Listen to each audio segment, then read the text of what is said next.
Hello my dear student, आप सभी का स्वागत करती हूँ अपने लर्न बाय रुचि चैनल में। आज का हमारा टॉपिक रहेगा हाइड्रोकार्बन्स। बेसिकली आज हम आपसे हाइड्रोकार्बन्स के बारे में डिस्कस करेंगे।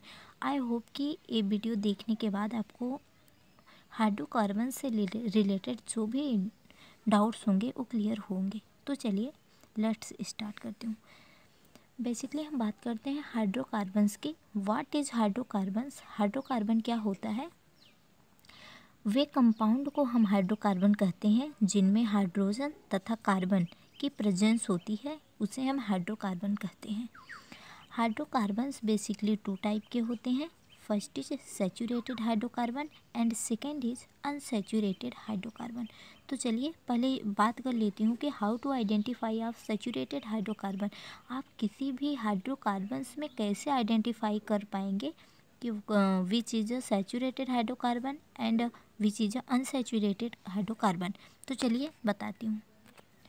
First is a saturated hydrocarbon, जिसे हम हिंदी में संतृप्त हाइड्रोकार्बन बोल सकते हैं। अब संतृप्त हाइड्रोकार्बन यानी कि सैचुरेटेड हाइड्रोकार्बन्स क्या होती हैं? वे हाइड्रोकार्बन जिनमें कार्बन की चारों वैलेंसी सिंगल बॉन्ड द्वारा कनेक्ट होती है या फिर बंधी रहती है, या फिर आप कुछ भी बोल सकते हैं पूर्ण होती है, सैचुरेटेड हाइड्रोकार्बन्स कहलाती है। आइए हम कुछ एग्जांपल देते हैं। एग्जांपल में जैसे C2H6 CH4 CH3। अभी हम इसका ओपन स्ट्रक्चर बना के आपको दिखाती हूँ कि आप इसे कैसे आइडेंटिफाई करेंगे कि सैचुरेटेड हाइड्रोकार्बन है। फर्स्ट ऑफ ऑल आपको ये चीज़ माइंड में सेट करके रखना है कि जो सैचुरेटेड हाइड्रोकार्बन्स होते हैं इसमें हम एल्केन्स का डिस्कस करते हैं। तो चलिए बात करती हूँ स्ट्रक्चर की। हमने पहला एग्जांपल लिया C2H6 का। देखिए नंबर ऑफ़ कार्बन हमने 2 ले लिया। अब सबसे पहले आपको ये जानना ज़रूरी है कि कार्बन की वैलेंसी क्या होती है। तो कार्बन की वैलेंसी होती है 4।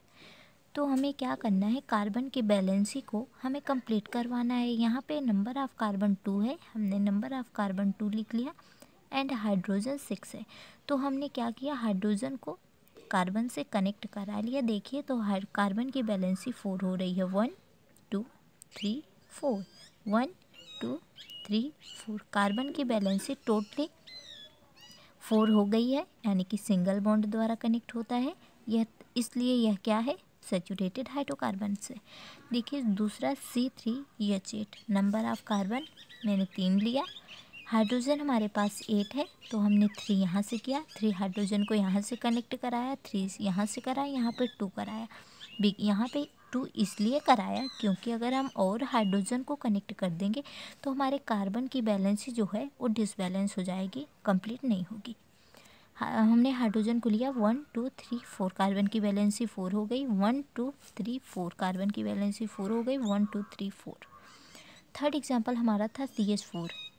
CH4 में हमने कार्बन को 1 लिया, हाइड्रोजन 4 है, चारों हम सिंगल बॉन्ड द्वारा कार्बन की वैलेंसी को कंप्लीट कर लिए। तो चलिए अब डिस्कस करते हैं कि आप इस एल्केन को नोमेनक्लेचर कैसे करेंगे, इन एल्केनों का नामकरण कैसे करेंगे।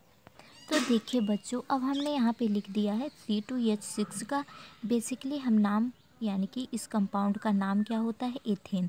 अब यह जानना ज़रूरी है कि आप एथेन कैसे बोलेंगे। जब नंबर ऑफ़ कार्बन 2 होते हैं तो उसे हम एथ बोलते हैं। जब नंबर ऑफ़ कार्बन 1 होता है तो उसे हम मेथ बोलते हैं। जब नंबर ऑफ़ कार्बन 3 होता है तो उससे हम प्रोप बोलते हैं। नंबर ऑफ़ कार्बन 4 होता है तो उसे हम ब्यूट बोलते हैं। इस तरह से 10 तक के हम कार्बन को काउंट करने के लिए यूज़ करते हैं।